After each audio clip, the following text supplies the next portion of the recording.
हिमाचल में कांग्रेस के झूठे वादों पर जनता ने दिया मुंहतोड़ जवाब। उपचुनाव में बीजेपी ने कांग्रेसी मंत्री विक्रमादित्य सिंह के गढ़ में लगाई सेंध।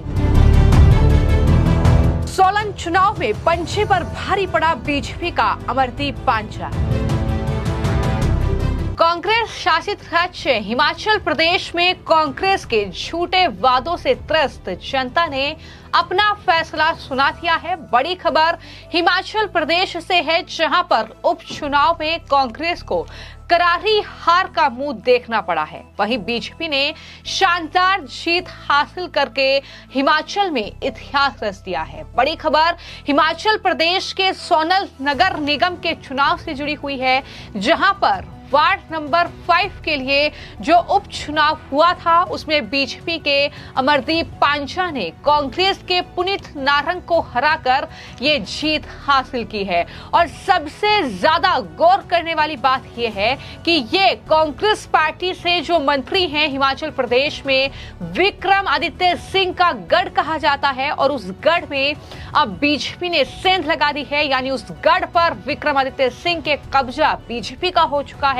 चूंकि सोलन नगर निगम का ये उपचुनाव, जिसमें बीजेपी के उम्मीदवार ने ये शानदार जीत हासिल की है।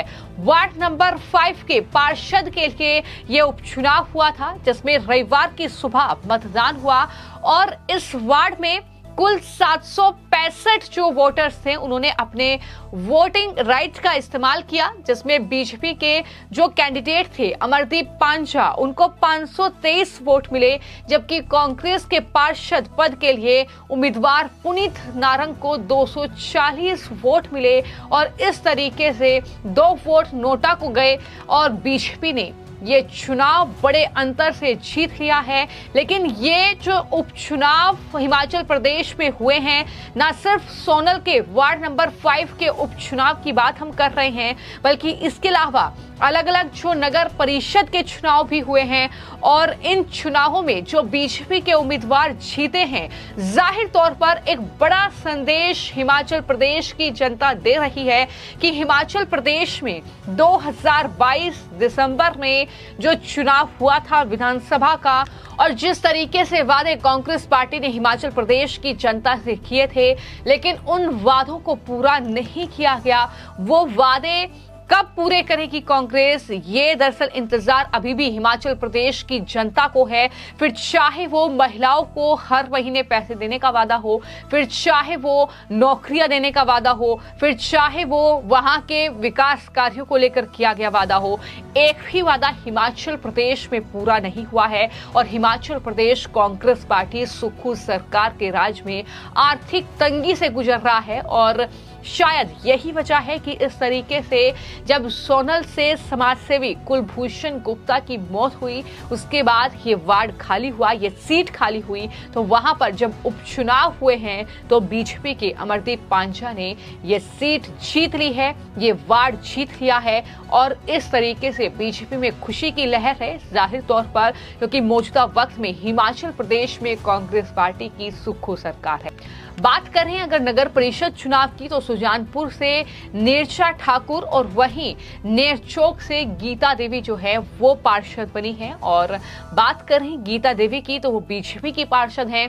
और इस तरीके से ये पूरा चुनाव काफी दिलचस्प वहां पर रहा है, क्योंकि लगातार हिमाचल प्रदेश में सियासत अलग अलग मुद्दों को लेकर गरमाई हुई है। हालांकि हम कह रहे हैं कि अमरदीप पांचा ने ये वार्ड जीतकर विक्रमादित्य सिंह के गढ़ में सेंध लगा ली है, लेकिन विक्रमादित्य सिंह के जो तेवर हैं वो भी अब बदले बदले से नजर आ रहे हैं। भले ही वो कांग्रेस में हो, लेकिन जिस तरीके से हाल ही में योगी मॉडल को लागू करने का फैसला उन्होंने किया, लेकिन उसके बाद जब आलाकमान का दबाव आया तो उन्होंने अपना फैसला वापस लेने पर वो मजबूर हुए।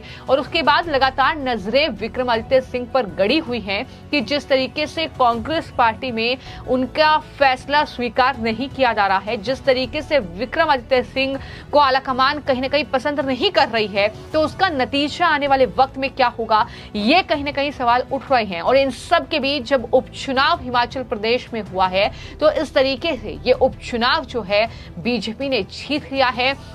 जिसको लेकर बीजेपी के जो प्रदेश अध्यक्ष हैं हिमाचल प्रदेश से राजीव बिंदल, उनका बड़ा बयान इस जीत के साथ ही सामने आया है। और साथ ही साथ नेता प्रतिपक्ष और साथ ही हिमाचल प्रदेश के पूर्व मुख्यमंत्री रहे हैं जयराम ठाकुर, उन्होंने भी इस उपचुनाव में बीजेपी की जीत पर खुशी जाहिर की और साफ तौर पर सबसे बड़ा हमला उन्होंने कांग्रेस पार्टी की झूठी गारंटियों पर बोला और कहा कि जो सरकार की झूठी गारंटी है उनका जवाब अब हिमाचल प्रदेश की जनता ने इन उपचुनाव में दिया है।